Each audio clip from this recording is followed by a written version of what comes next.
Ada satu kekuatan yang jarang diajarkan di sekolah. Tidak terlihat, tidak berisik, tapi mampu menjatuhkan ego dan membangun karakter. Kekuatan itu bernama diam. Di dunia yang ribut, orang sibuk membela diri, menjelaskan, membuktikan, mencari pengakuan. Stoikisme mengajarkan sebaliknya. Jangan buang energimu untuk meyakinkan orang yang memang tidak ingin mengerti. Banyak orang salah paham. Mereka mengira diam berarti kalah. Mereka mengira tenang berarti lemah. Padahal yang benar-benar kuat adalah mereka yang mampu mengendalikan diri. Bukan mereka yang selalu bereaksi ketika seseorang merendahkanmu, ketika seseorang meragukanmu, ketika seseorang memancing emosimu. Stoikisme tidak berkata balas, stoikisme berkata, kuasai dirimu. Karena saat kamu bereaksi berlebihan, kamu sedang menyerahkan kendali hidupmu kepada orang lain.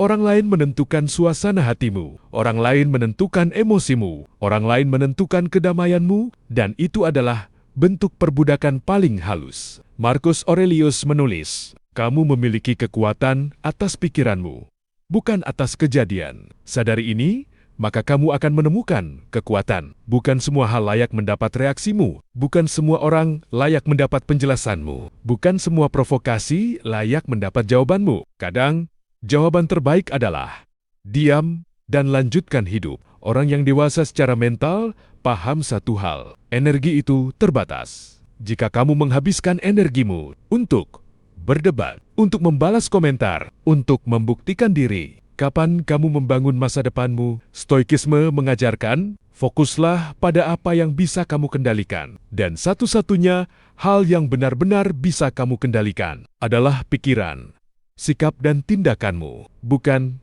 pendapat orang. Perhatikan orang-orang besar. Mereka jarang ribut, jarang menjelaskan, jarang pamer.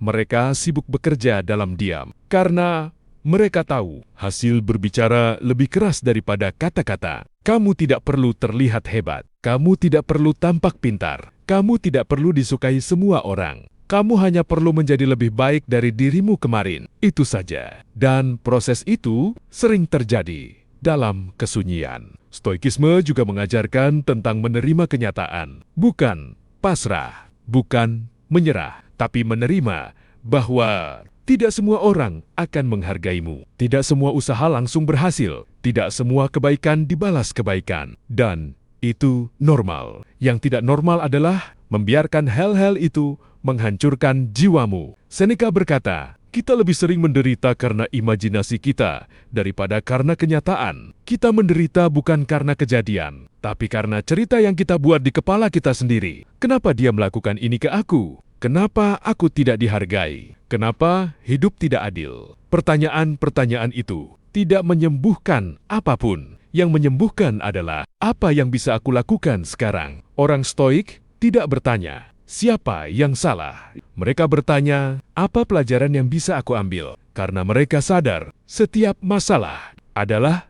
tempat latihan. Latihan kesabaran, latihan disiplin, latihan kedewasaan. Kamu tidak bisa mengontrol dunia, tapi kamu bisa mengontrol caramu menghadapi dunia. Dan itu sudah cukup. Suatu hari nanti, orang-orang yang dulu meremehkanmu akan bingung melihat perubahanmu. Bukan karena kamu membalas mereka, bukan karena kamu menjatuhkan mereka, tapi karena kamu melampaui mereka dalam diam. Diam bukan berarti takut. Diam bukan berarti kalah. Diam berarti aku memilih fokus pada pertumbuhanku. Aku memilih menjaga energiku. Aku memilih menjadi kuat, bukan ribut. Jika saat ini kamu merasa tidak dihargai, merasa diremehkan, merasa sendirian dalam perjuangan, ingat, ini benih tumbuh di dalam tanah, dalam gelap, dalam sunyi, sebelum akhirnya muncul ke permukaan. Begitu juga denganmu. Tetap tenang, tetap